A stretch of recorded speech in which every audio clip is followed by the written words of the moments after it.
பாலை விட 10 மடங்கு கால்சியம் சத்து இந்த முருங்கைக்கீரையில இருக்கு.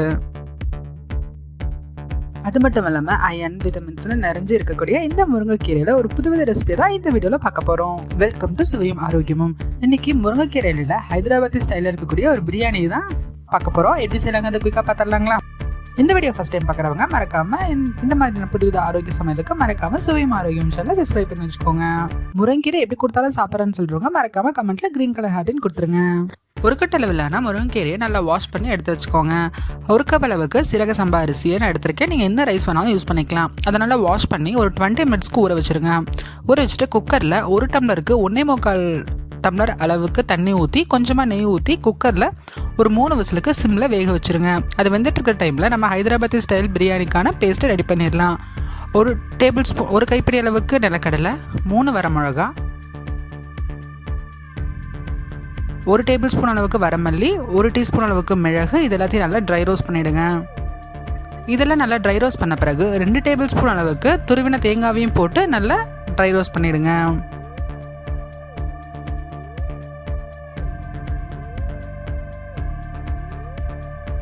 ட்ரை ரோஸ்ட் பண்ண எல்லாத்தையுமே ஒரு மிக்சர் ஜாரில் மாற்றிட்டு இதோட 3 பல் அளவு பூண்டு, ஒரு துண்டு இஞ்சி, கொஞ்சமாக புளி, 1/2 டீஸ்பூன் மஞ்சள் தூள், கொஞ்சம் தண்ணி, இதெல்லாம் சேர்த்து நல்லா பேஸ்ட் மாதிரி அரைச்சி தனியாக எடுத்து வச்சுக்கோங்க. இப்போ சாதம் நல்லா வெந்துருச்சு. இது இந்த மாதிரி ஸ்பூனில் கிளறி எடுத்து வச்சுருங்க. இப்போ ஒரு பேனில் 1 டேபிள் ஸ்பூன் அளவுக்கு நெய், 1 டீஸ்பூன் அளவுக்கு எண்ணெய் போட்டுட்டு அதில் பிரியாணி இலை கொஞ்சம், ஏலக்காய் 2, கிராம்பு 3, அரைச்ச பேஸ்ட்டு, கொஞ்சமாக தண்ணி, இதெல்லாம் போட்டு நல்லா பச்சை வாசம் போகிற வரைக்கும் நல்லா மிக்ஸ் பண்ணிவிடுங்க.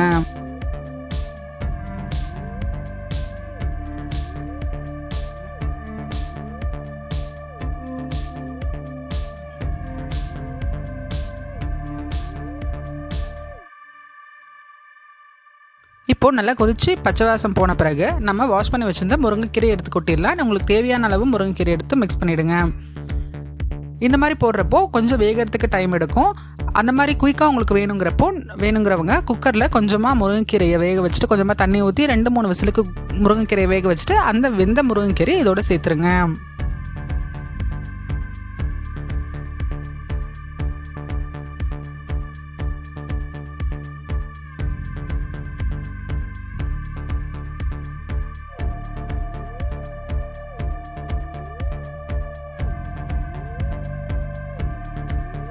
முருங்கைக்கீரை நல்லா வெந்த பிறகு தேவையான அளவுக்கு 1 டீஸ்பூன் அளவுக்கு உப்பு போட்டுட்டு நம்ம வேக வச்ச சாதத்தையும் இதில் எடுத்து கொட்டி மிக்ஸ் பண்ணி கிளறி இறக்குனீங்கன்னா என்னுடைய சுவையான ஹைதராபாத்தி ஸ்டைலில் இருக்கக்கூடிய முருங்கைக்கீரை பிரியாணி ரெடி ஆகிடும். கண்டிப்பாக அதோட ட்ரை பண்ணி பாருங்கள், நிச்சயமாக டிஃப்ரெண்ட்டாக இருக்கும்.